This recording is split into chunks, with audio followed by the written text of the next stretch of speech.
Question में हमारे पास में 1, 2 और 3 बल्ब हैं। ये तीनों यहाँ पर पैरेलल में हैं, दिखाई नहीं दे रहा है, थोड़ी देर में आपको समझ आ जाएगा।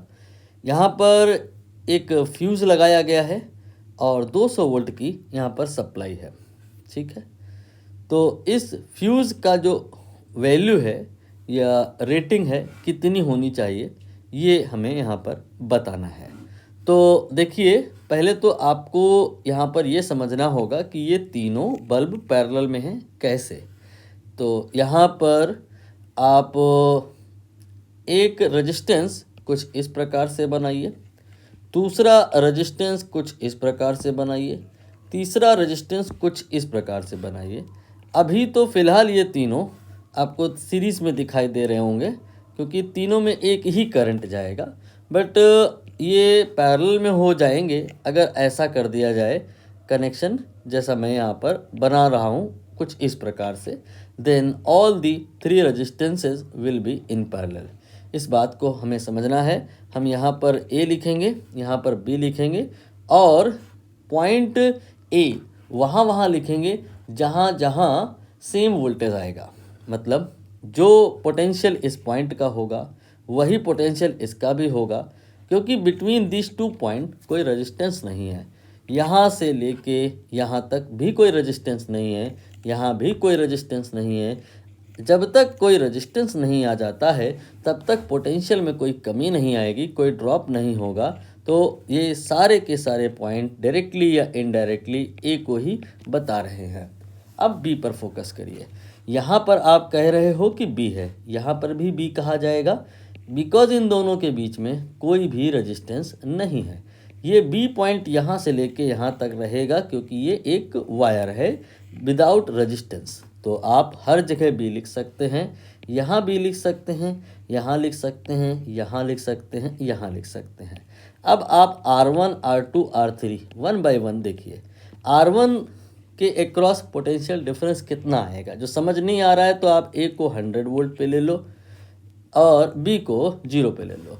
तो यहाँ पर 100 है और B का 0 है, तो A और B के बीच, R1 के बीच पोटेंशियल डिफरेंस 100 का है।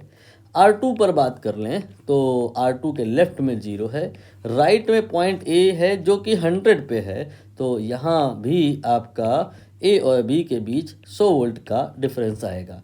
सिमिलरली R3 भी आप चेक करें, यू विल रियलाइज कि R1, R2, R3 सारे ही रेजिस्टेंसेस के अक्रॉस वोल्टेज इक्वल है। Due to that all they are in parallel. Parallel में इक्विवेलेंट निकालना आई होप आपको आसानी से आता होगा। रेजिस्टेंसेस का आपको बल्ब का नहीं आता होगा, मैं वो सिखा देता हूँ। बल्ब के केस में उल्टा होता है।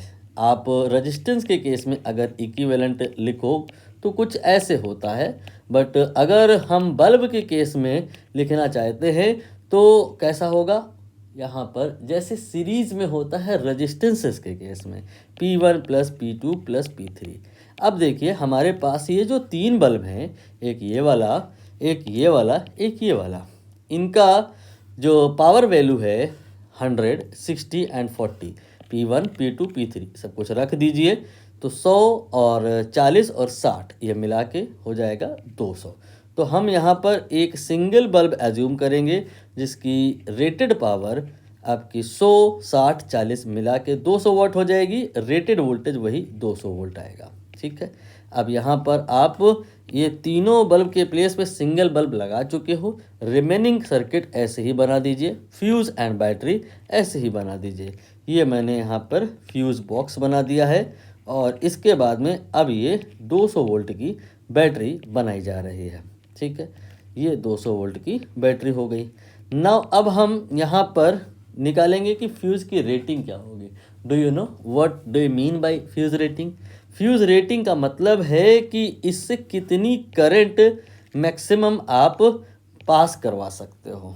मतलब हम यहाँ पर थोड़ी देर के लिए एज्यूम करेंगे कि कुछ नहीं, बस एक वायर है। ठीक है, तो इस वायर में कितनी करंट होगी ये पता लगा लो। जितनी करंट होगी, आपका जो फ्यूज़ वाला वायर है उसका जो मोटाई है, लंबाई है, वो कुछ इतनी रहनी चाहिए कि यहाँ जो करंट आने वाली है एटलीस्ट वो इतनी बियर कर सके, उसके पहले वो मेल्ट ना करे।